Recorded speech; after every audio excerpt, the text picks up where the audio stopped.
What are you and what are you mixed with? These are questions that I have been asked over the years and it always pertains to my race. I have a Caucasian or white mother and a African American or black father.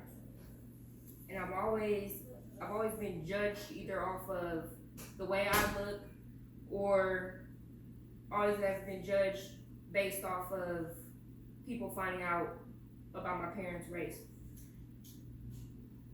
While I was in school and used to fill out the Scantrons for my test, I found out that, I noticed that under race that they always had choose one.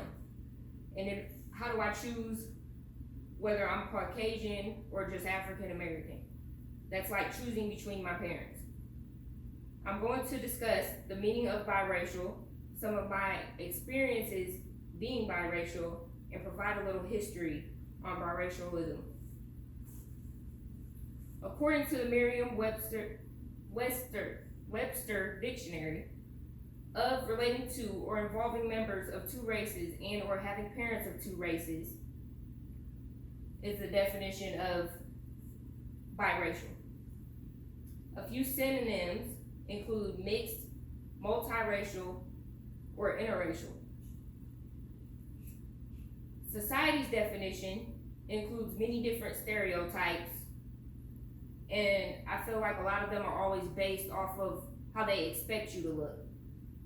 Physically, biracial children range from different hair types. They can have curly hair, straight hair, red hair, blonde hair, blue eyes, green eyes, brown. I've also had people tell me that I have a nice skin tone or a nice tan.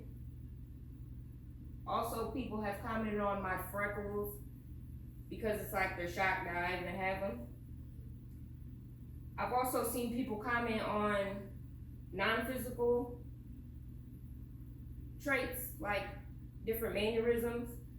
I've heard people say that people talk white or too proper. I've also heard of people saying that people act black or too ghetto, meaning they're loud or obnoxious. Then versus now, I'm gonna go give a little back history. William Ramey and Kitty Simpkins. William Ramey was a son to a slave owner, and Kitty Simpkins was a slave. They were married in 1872 and were married for about 38 years. They had to keep their marriage a little on the quiet side because interracial marriages or even relationships alone weren't accepted. And they were known to have 9 children. And eventually, William died, but he still claimed Kitty before his death, even though his sister did not want to accept it. Loving versus Virginia.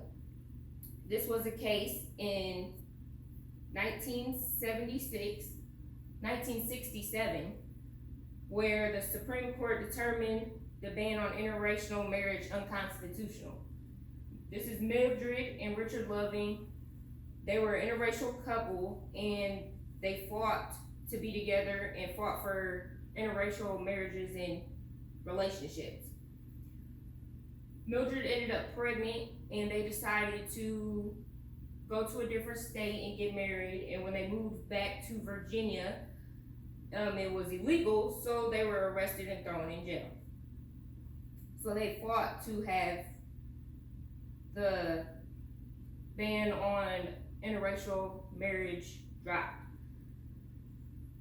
So now we have had an African American president, but he's actually biracial, but since he looks more African American because of his skin color, I feel that he was considered the first African American president. We have things such as, well, that people believe that there is a such thing as white privilege. It's unearned, mostly unacknowledged social advantage that white people have over every other race. There is now something very popular going on. It's Black Lives Matter movement. It's an advocation against police brutality against African Americans. This has pushed for more things such as the recognition of Juneteenth, which is June 19th of 1865, which was the end of slavery in the U.S. It has also brought many races together to fight for more equality, such as Hispanics and other Caucasians, more African Americans, just all different races have been fighting together to get equality in the U.S. So we have made progress towards equality for all races, but there's still a lot of racism and discrimination, and I believe that this will never go away in the world because there's a lot of different people with a lot of different beliefs, and sometimes people are going to believe what they want to no matter what. There's been a lot of more acknowledgement of multiracial ethnicity, and it has become more common, and now I'm able to go to the doctor or fill out other paperwork and choose more than one option when it comes to my race instead of just being able to choose one. I hope now that you have a better understanding of my personal experiences being biracial and biracialism overall. I may be a mother, a sister, a daughter, a student, but I'm also biracial and I'm also me.